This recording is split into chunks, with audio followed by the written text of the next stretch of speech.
I believe we need the dirt. You start with a couple of handfuls, then pour in some water, Make sure you get more dirt. and you know what you end up with. Now mix up all the mud. A real hands-on experience for these grade 5 kids at Westmount Charter School. Try to get it to like a soupy texture. And there's a lot more to it than meets the eye. We're making electricity out of just dirt. A project led by 2 older students at the school, Squeeze out all the water. brothers Aaron and Justin Tan, This wire is opposite to this green one. creating some very green energy. We have a microbial fuel cell. It uses like the bacteria in the soil to generate electricity. We take an MFC. It's like a really good way to get energy. Like in the future, we might be able to use it for houses. The red LED should be on 5. You could use it as like a renewable source of energy, just like wind turbines or hydroelectric dams. Take this wire and put it through this one hole. Their teacher says the kids are learning some important lessons here. I really like to make sure that the students understand that this is their one earth to be on. And so just having that opportunity to give back to the earth is really important, especially at this young age. After you put it in, you have to push Yeah, something like this can even generate electricity from like food waste after dinner. in the motherboard. NASA is actually looking into this for their space travel. So that was kind of amazing. Yeah, you guys are like pros at this. Thanks. Gil Tucker, Global News. Thank you, Mr. Gil Tucker and Global News Calgary. That was a fantastic introduction to our challenge. Justin, I was hooked onto the interview the whole time. Mr. Tucker always covers the best stories. You're right, Aaron. We should nominate Mr. Tucker for the best news reporter of the year. I know that I'll be watching the news more often. Hello, everyone. Over the next few minutes, please allow us to elaborate further on what you just watched in the video. Let me start by introducing myself. My name is Justin Tan, and I'm a grade 8 student. And I'm Aaron Tan, a student in grade 10. Together, we ran the first Microbial Fuel Cell Challenge, or MFC Challenge for short, at our school, Westmount Charter Mid-High School. The microbial fuel cell, or MFC, is an interesting technique to produce clean electricity from bacteria. These bacteria can be found in many places, including the normal garden soil in everyone's backyard. We often get asked about why we are doing this challenge.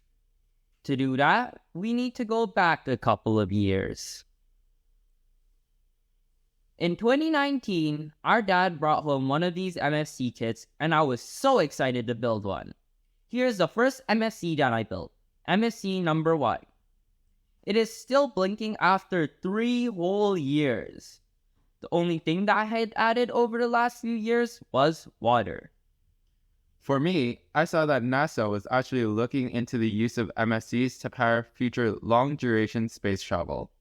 I'm an air cadet and also want to go into aerospace engineering, so this was super interesting to me. Our inspiration for this challenge came from a similar activity organized by Mr. Matteo Senin from the University of Calgary in 2020. We found it very enjoyable and inspiring. Now, our goal with this year's MFC challenge was to encourage fellow mid-high school friends to take actions towards addressing climate change. We hope that through the challenge, we could generate greater interest in sustainable energy, especially the microbial fuel cell.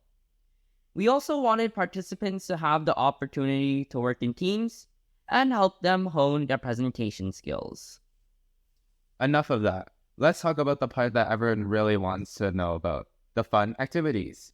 Okay, this year, over 100 grade 5 students from 4 different grade 5 classes participated in the challenge. At the start, we prepared a very fun presentation to introduce the MFCs. For those who like comics, we have one too.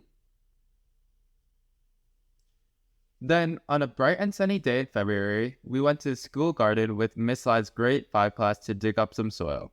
Here are a few photos of everybody enjoying this activity. The next week, we started to build the MFCs. Some of these photos were taken from Global News as they wanted to watch us build it. On the left is Eric preparing the mud to use in the MFCs, and on the right, Nicholas is wiring the MFCs.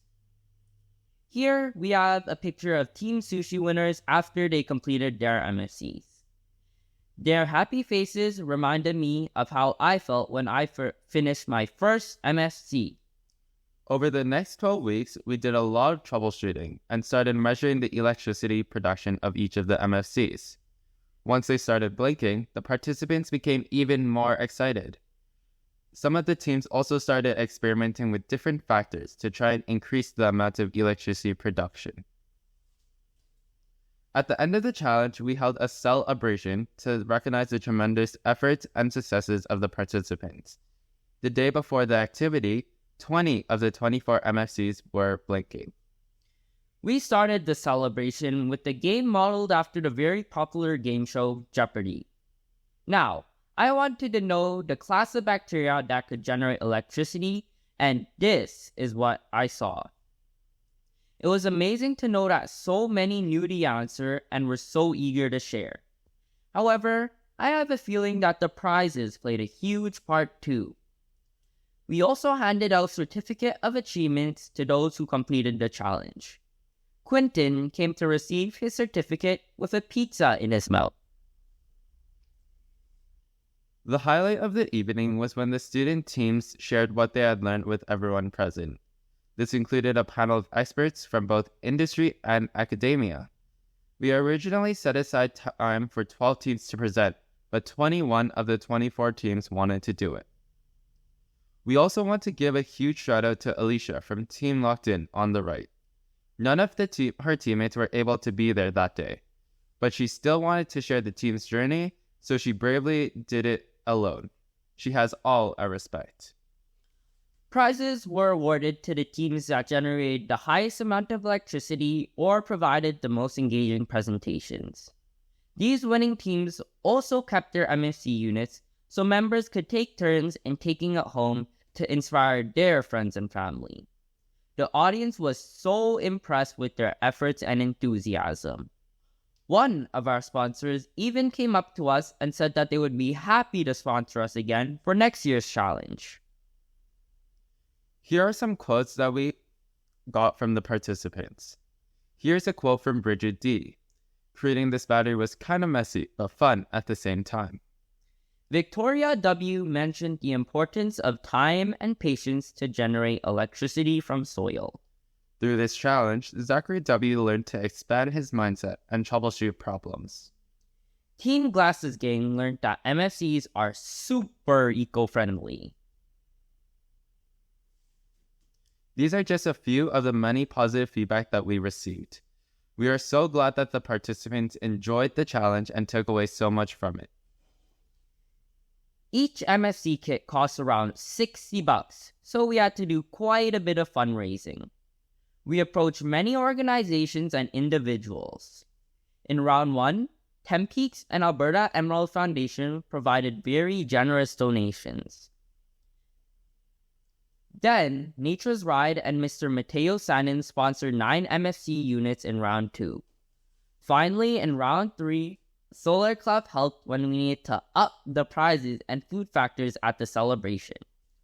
Altogether, we raised over $2,000 for this year's challenge. This is twice what we were seeking initially. At the start, we catered for only 50 students. However, when all 4 grade 5 classes got to know about this, all the classes wanted to join, so we needed to purchase more MFC units.